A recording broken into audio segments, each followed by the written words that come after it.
Hello again. Welcome back. Next topic we're going to tackle under airframe inspection is annual inspections.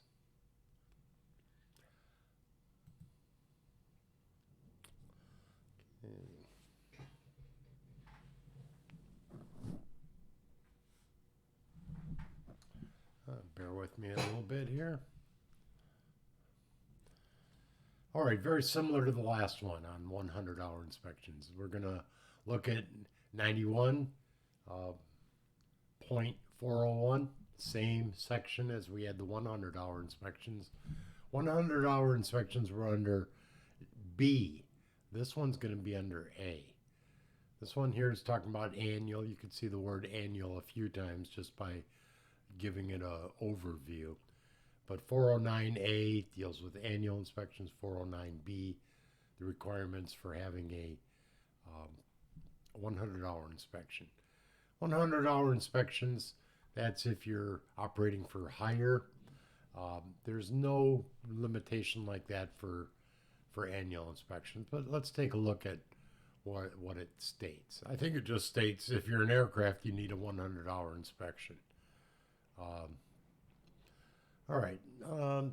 Basically, no person may operate an aircraft unless within the preceding 12 calendar months it has had an annual inspection, the details of which you'll find in Part 43,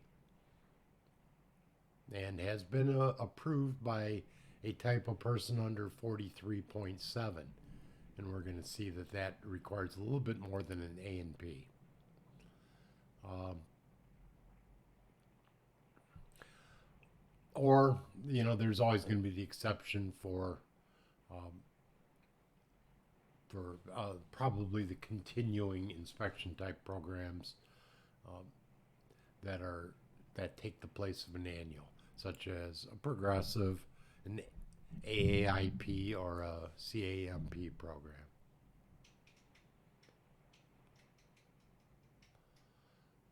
All right, there's not a whole lot they can test you about on this one, so far.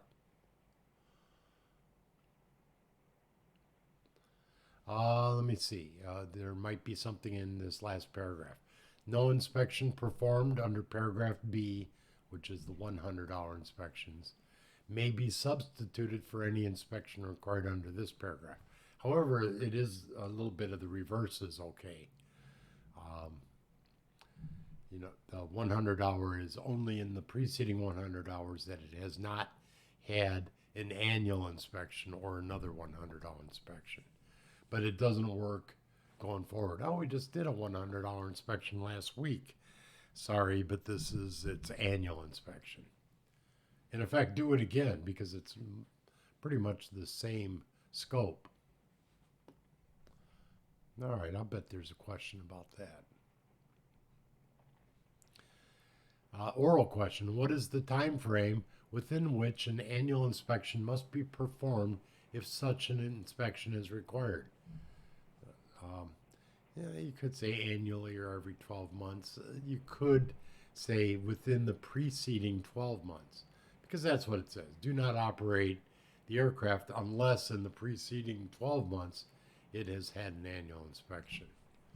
So if you could slip the word preceding in, your examiner will maybe crack a smile, but don't count on it.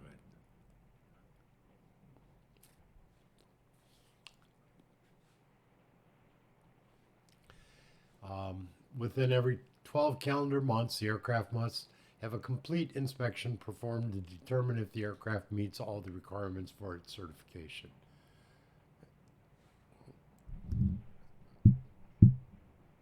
I'm just not getting a lot of volume on this. I'm not exactly sure what the issue is.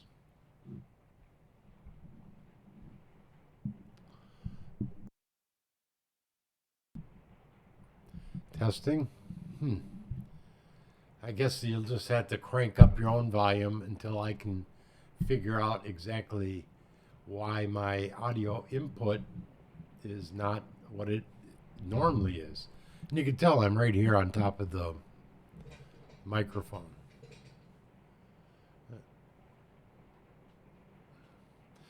All right. A calendar month is one that ends at midnight on the last day of the month. So the last calendar month would have been what? Well, depending on when you're listening to this. But I'm recording this on April 7th. So the preceding month ended at midnight on March 31st.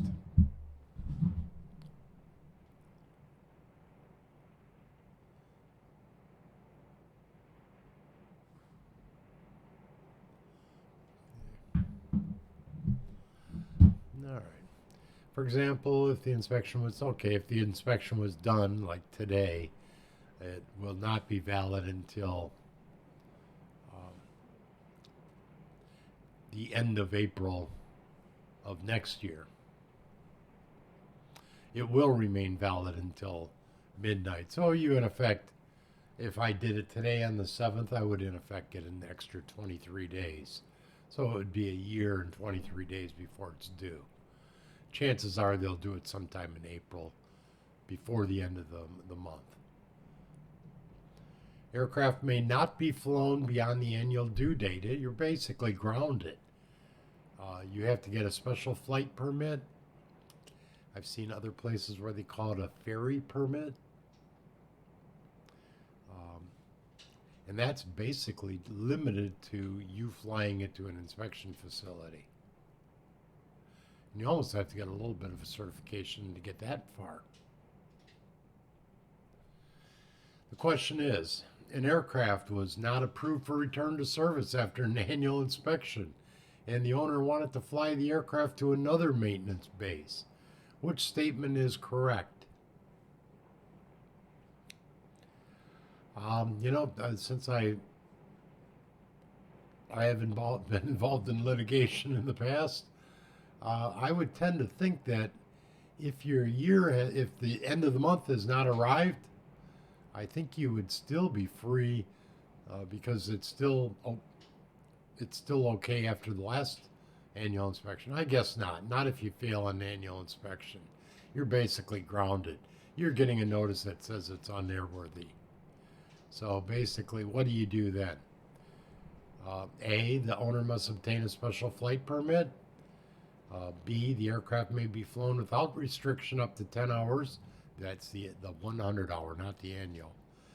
Or C, the aircraft becomes a restricted category type until it is approved for return to service. Well, that's clever. I'm not exactly sure. Changing the classification, it doesn't necessarily mean that it still gets to fly. Um, keep in mind there's also the fact that you failed an annual inspection.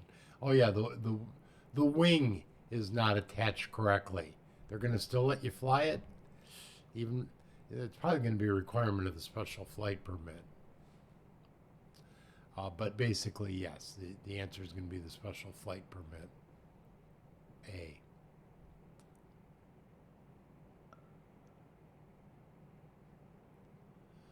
And you can look at that a little more detail if you wish. I would just, at this point, just be aware that if to exceed the hours in an annual, you have to get a special flight permit. And it has nothing to do with 10 hours. It could be 10 years later.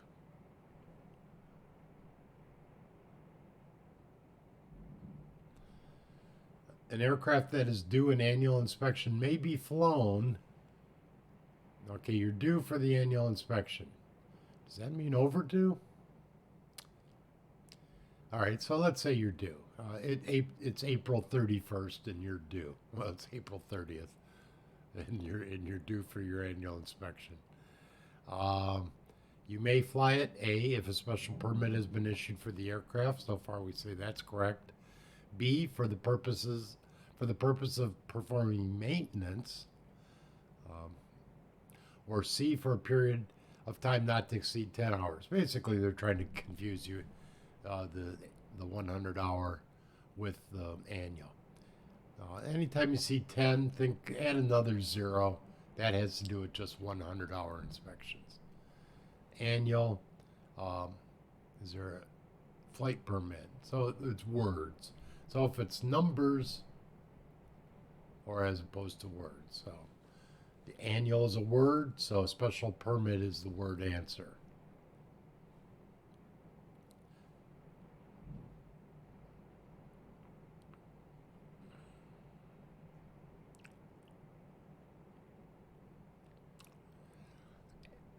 At this point, I've seen other requirements of that. I believe for our purposes, let's just say it's going to be a FAA inspector from the local um, flight safety office. Although I've seen another commentary where they say that one of our licensed mechanics can do that or issue such a permit. Um, I'm not going to take a position on that other than the fact that I know that there's a possibility. I myself have never had to apply for the permit.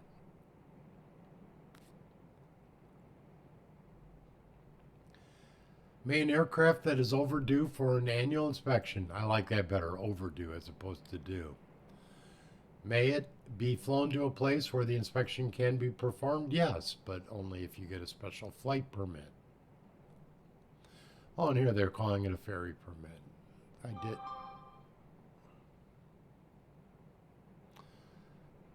All right, let me put you on pause. All right.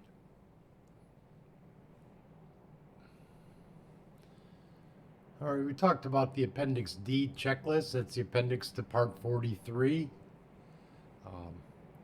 It looks like the provision does refer to Appendix D of Part 43. Okay, where am I going with this? The FAA specifies the details of both the annual and the 100-hour inspection in Appendix D of Part 43. That's entitled the scope and detail of items. The list is not all inclusive, but it's typical of what they're looking for. Most manufacturers provide a detailed inspection checklist that meet the requirement.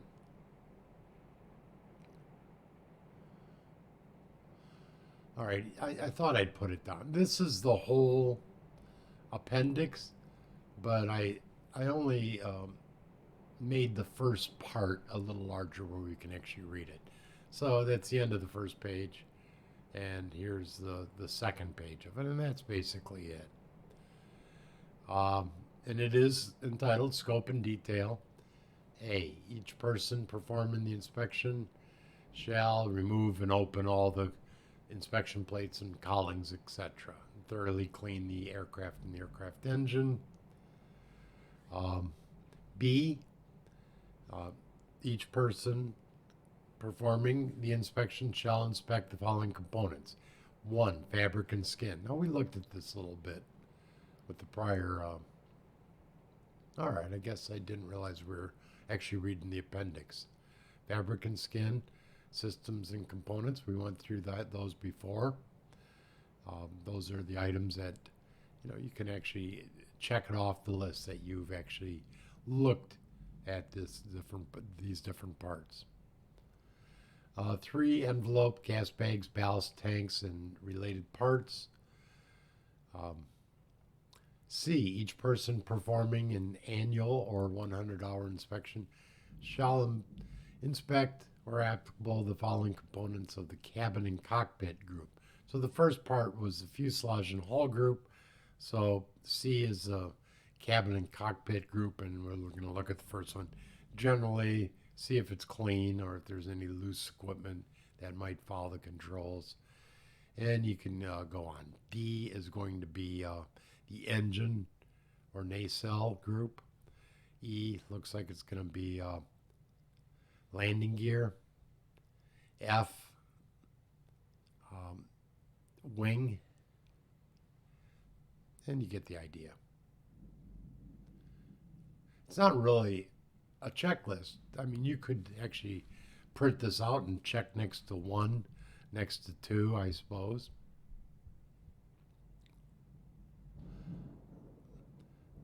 Some of these don't apply, of course, because if you're looking at landing gear, it may not have retractable landing gear. So retracting and locking mechanisms are going to be an NA. That's why you'll normally have your own custom checklist. Oral question: does the FAA require that a checklist be used when conducting an annual or 100-hour inspection? Yes, it actually specifically does require that. Um,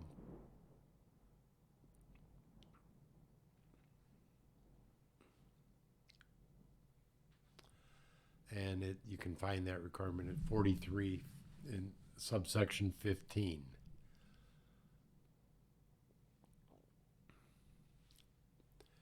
Here's an example of a manufacturer's checklist, and you can see it's still a guide. You almost have to still make an actual functioning field checklist on your own, because the first column is going to be, in this case, every 50 hours. And then the second column is every 100 hours. You do know that 100 hours is going to be a second 50 hours. So, in effect, you might as well put an asterisk for each of the 50 hours in the second column.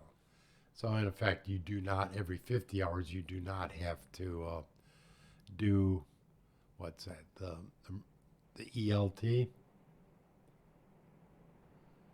And there's going to be a special inspection item, so look at number 15 when you get to the ELT portion.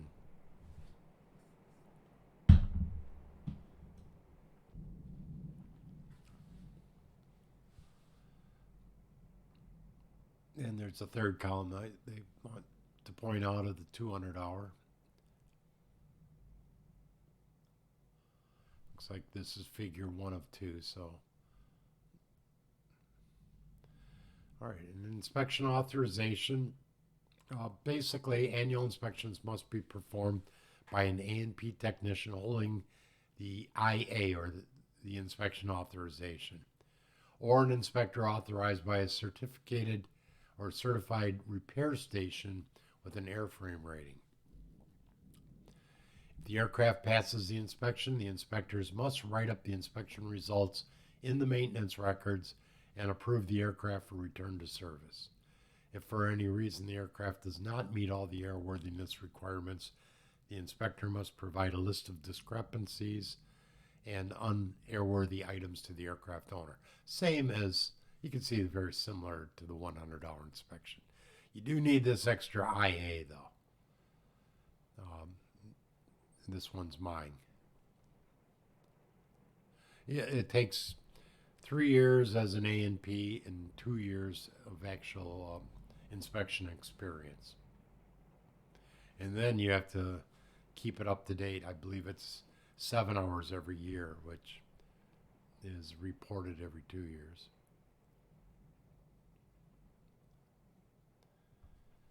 Oral question. Under what conditions may a mechanic perform an annual inspection and return the aircraft to service? All right, so we're talking annual inspection. Under what conditions may a mechanic? I think they're, especially since we just looked at the previous slide, they're looking to see what type of mechanic can perform an annual inspection and return the aircraft to service. That's an airframe and power plant mechanic who also holds an inspection authorization.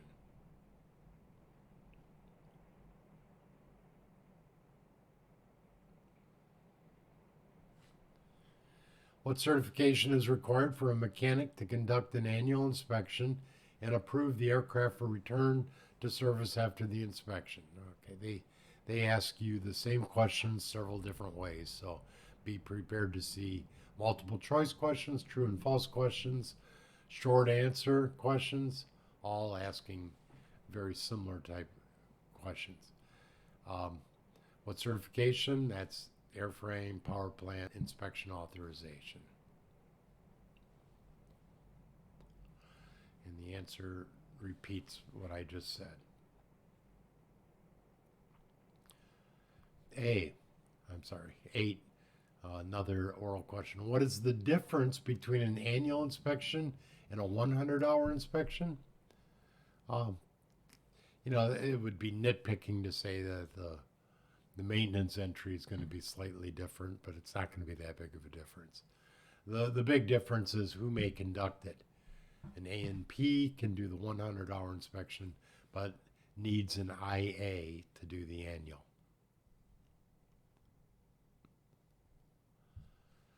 Yeah, the inspections themselves are identical. An annual inspection may be performed only by an A&P mechanic who holds an inspection authorization, while a 100-hour inspection can be performed by an A&P mechanic without an IA.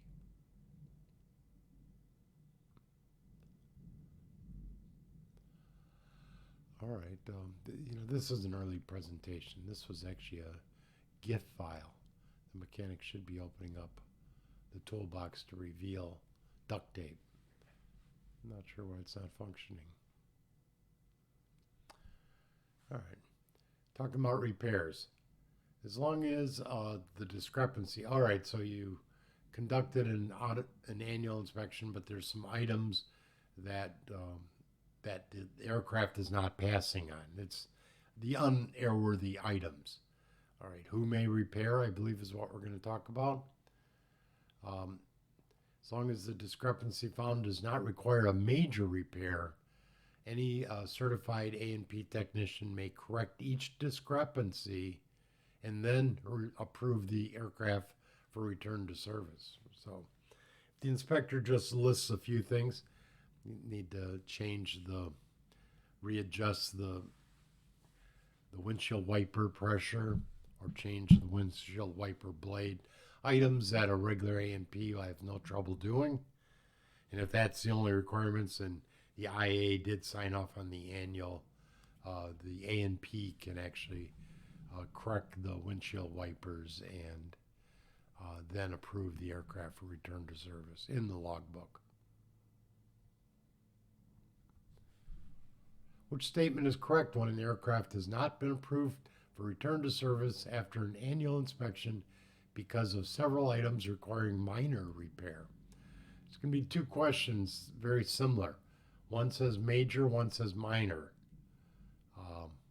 Don't presume you know what question they're asking. Look for the word major or minor. This time, the annual is not approved because of minor repair. We pretty much already know the answer is going to be an A&P can do the minor repairs and return the plane to service, but let me see what the options are. Only the person who performed the annual inspection may approve the aircraft for return to service, which, most people might think, well, maybe the IA has to return to make sure I put the windshield wiper on correctly. So that's actually, it looks like a good answer, but it's not because of the word minor. B, an appropriately rated mechanic may repair the defects and approve the aircraft for return to service. There's our answer right there. C is a combination of the other two answers. So B.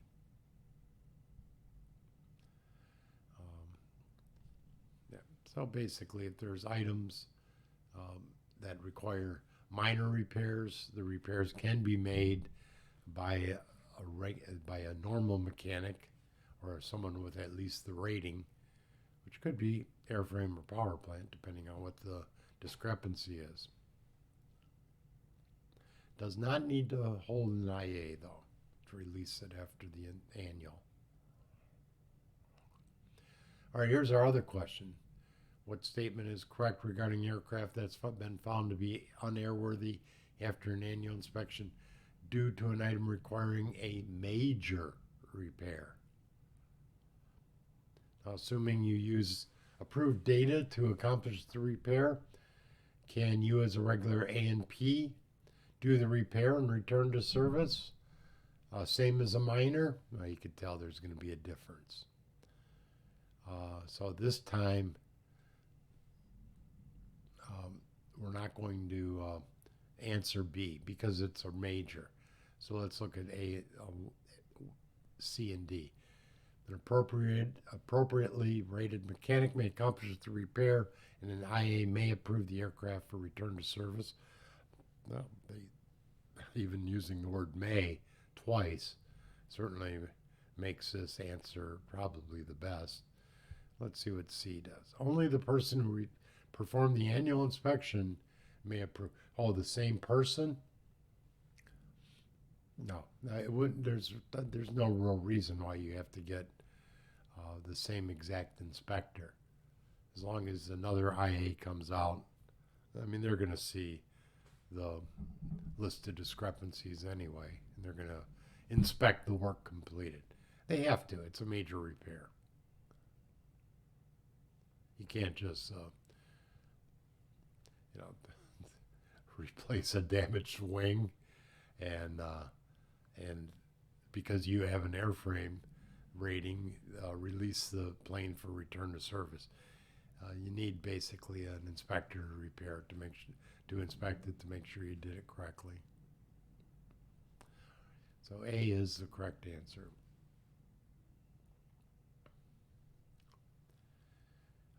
How do you prepare the aircraft for inspection? Well, we already saw that you remove inspection plates, usually the ones underneath the wing, not the fuel tank itself. If it's an integral fuel tank, which, what's this, a Cessna, it's probably not. And somebody has removed the cowling. Do they have a tail stand back there? That's kind of looks like that, what that might be. Definitely going to want a tail stand. All right. To prepare, you want to have the maintenance records, the ADs, the airworthiness directives, to make sure you're up to date on any FAA required directive. Service bulletins and other relevant service information are researched. I mean, that's the sign of doing a professional job. And if applicable, added to the inspection checklist. Yeah, you might put that down, to actually review any additions to the service bulletins. The aircraft is cleaned, and normally you'll have people there that can probably clean better than you. The engine is usually run up to check engine parameters, and that is something that you would do. And that'll set a baseline for the post-inspection run-up. In other words, they're hinting it's a pre-inspection run-up and a post-inspection run-up. I think this is a lot of basically remove the panels, have the tools and equipment ready, and any known parts that are needed, make sure those have been ordered.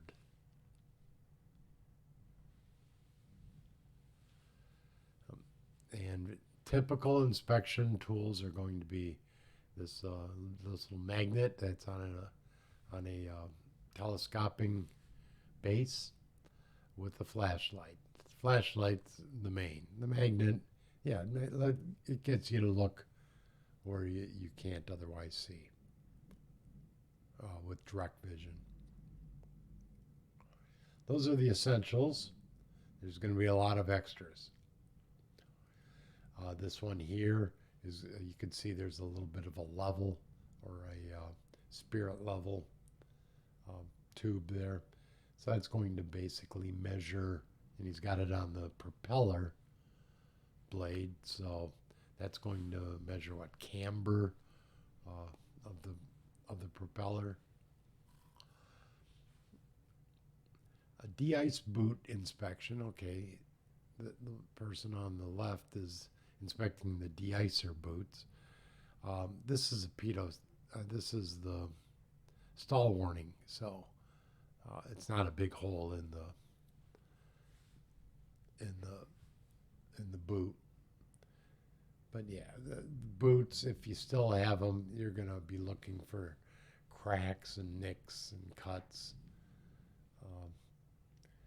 All right, so the propeller, that's the improper blade angle. That might be indicated by a poor engine performance, and you can check that when it's on the engine.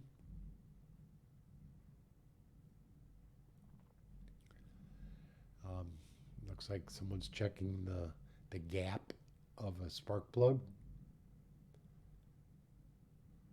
All right, so there's like a little feeler gauge that goes in, and it's already set at 18 thousandths of an inch. So depending on what your required gap is, you would insert that probe. And what are we doing down here? Landing gear. Basically, you're looking at the nose strut, torque links, and shimmy dampener for discrepancies such as free play. Basically, you're wobbling it back and forth and side to side, uh, and measuring how much of a wobble you get. You're also looking at lubrication, and you're going to be lubricating any of these joints. I mean, I see one, two, so many Zerk type fittings that you're going to pump some grease in those, and basically you're inspecting around the actuator here. That's where you're going to find some issues. Certainly the connections.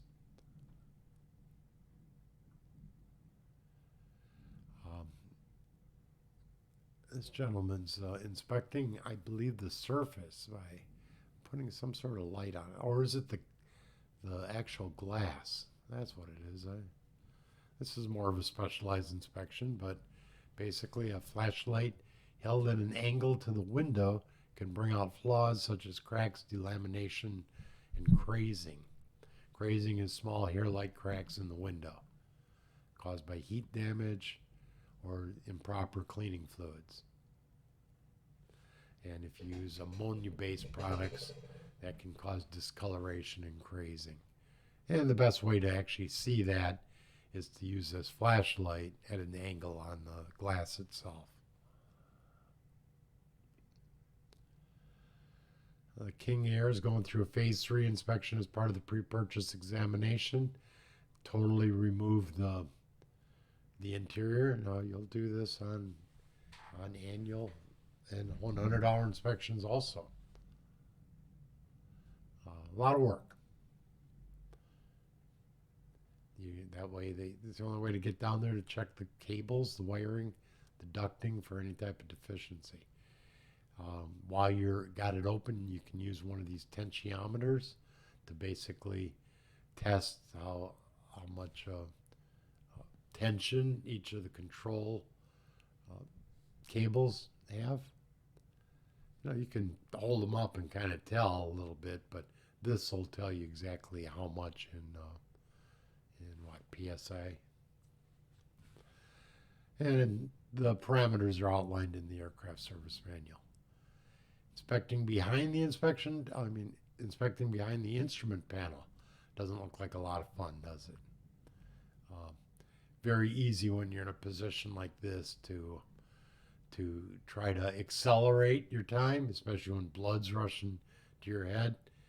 Bear in there, get in there a little deeper. You can see it, and thorough inspections are the hallmark of your professional stature. Basically, wiring harnesses. Luckily, there's not going to be a whole lot to go wrong in there. Certainly look for any type of overheating, but maybe a connection came loose somehow.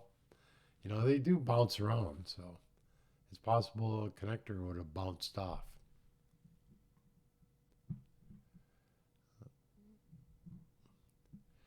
The hydraulic components, the actuator, the accumulator, the reservoir, basically check them for leakage. And the accumulator pre-charge. Looks like the yellow is the accumulator here.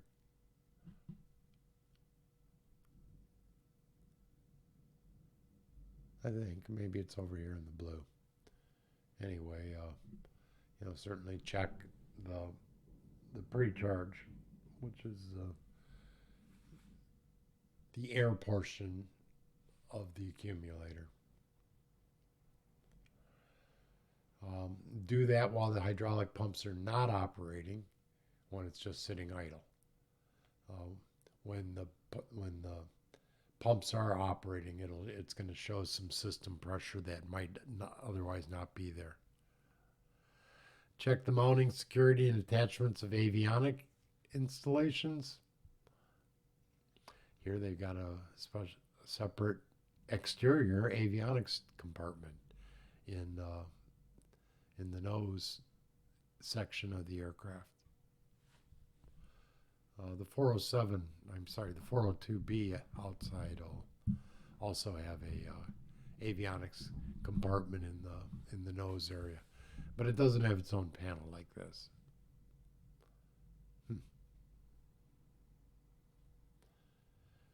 Sign or initial the checklist, and if it's going to be just one person, I don't know if you have to go through the initials the whole time. In this case, it's Beth Collins, because you see the BC all the way down.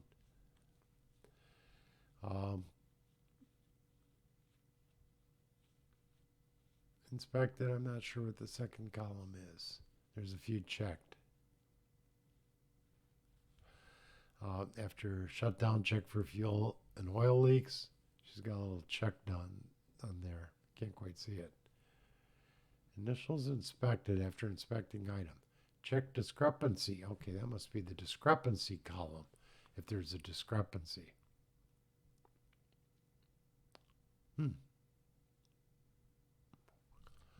Anyway, it's always nice to look at these in detail, but basically they just want you to to initial the checklist.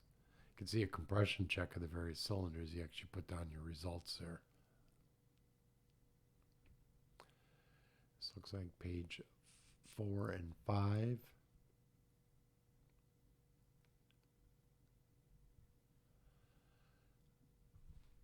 Okay, here's your listed discrepancies. It looks like there's 6 of them.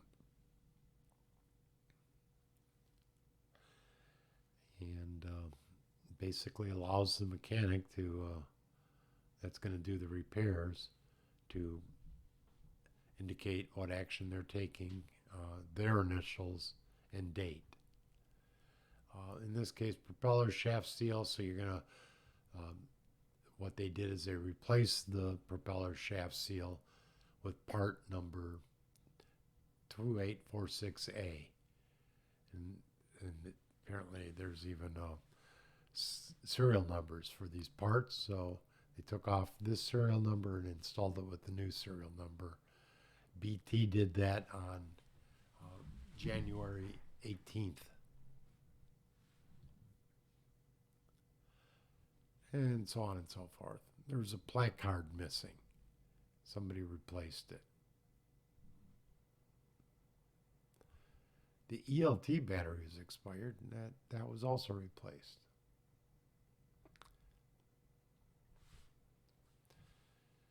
All right, according to FAR 43, subpart 11, the person approving or disapproving the return to service of the aircraft or any item after any inspection is required to make an entry in the maintenance record containing the following information.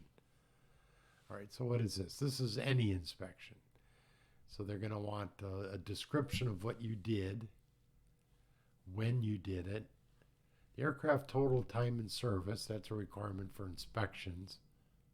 We talked about that in a different segment. Certification statement along the lines of I approve this aircraft for return to service. And the signature, certificate number, and type of certificate by that person that's signing to approve the aircraft for return to service.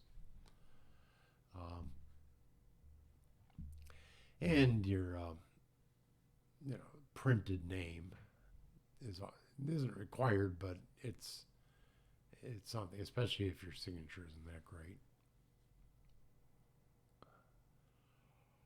All right, we've seen this before.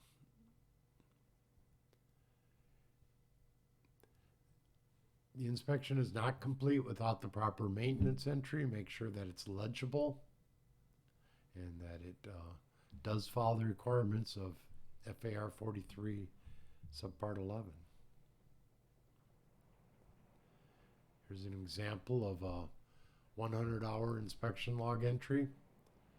Basically, it's deemed an airworthy. There's going to be a reference to well, if they're going to describe the type of inspection, 100-hour inspection. And either you're going to describe what you did or you're going to refer to acceptable data.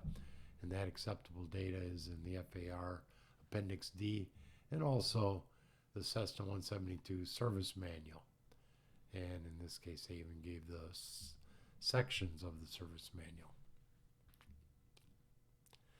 Beth signed her name, indicated what type of certificate she has, A and B, and the certificate number. Is there a date? Yes. Is there a time in service? Yes. Looks like she qualified, and she printed, or in this case, typed her name, because you can't quite exactly make out. I don't see the S in Collins, so it's always a good thing to put your name there too. Own your work. Here's an example after an annual inspection where you were found airworthy.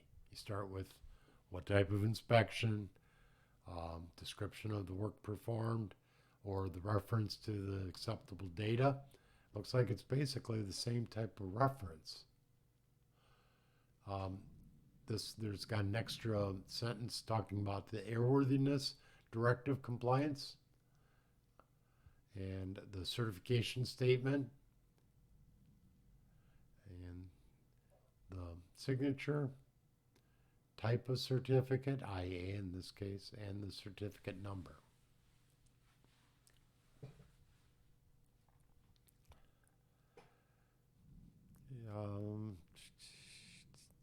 Whether or not the aircraft owner keeps separate logs, the annual only needs to be in the airframe logbook. You don't have to repeat the same exact one for the propeller or the engine logbooks. However, it's good practice, and a lot of times these are stickers that are placed in the book itself.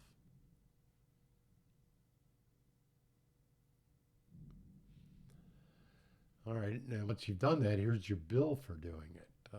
At least that's what the bill was in the year 2000, which is definitely in our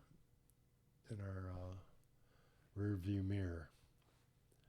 So you can imagine the prices have gone up 40%. All right, so basically performed 100-hour inspection, 15 hours, $900.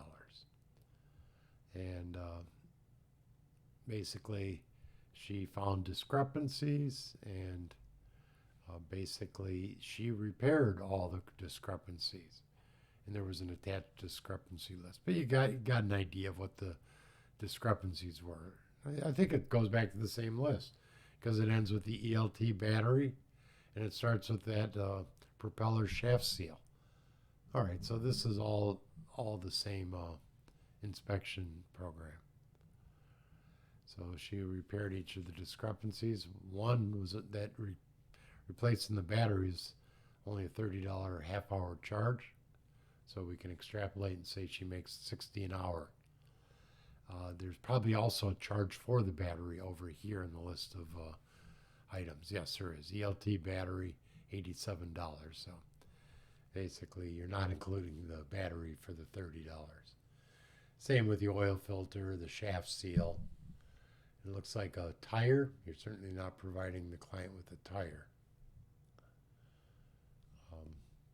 Strobe light, if you've got some. No, you charge. Basically, you charge for all that. Charge for your time, charge for your parts. Your labor rate here is $60 an hour. And what else did you do? You added some oil because you did that oil change. Adds all up to what? 1722.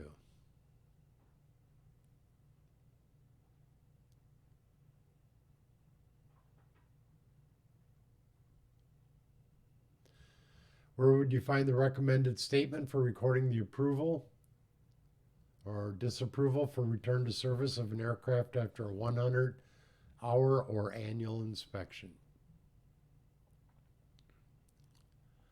All right, was that 65, 43, or 91? Well, we know it's not 65. We haven't been studying that. 43 or 91.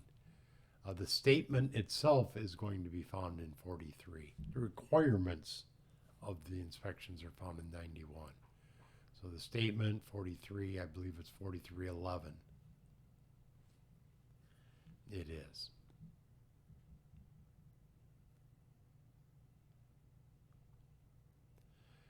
And we can take another look at it. This is a reminder of a prior, basically, your signature, certificate, number type of certificate. Some special words for progressive. And I'm sorry, not special words for progressive. It's going to have the actual certification statement for airworthy and below the certification statement for unairworthy. Okay, and this is also supposed to be a GIF file.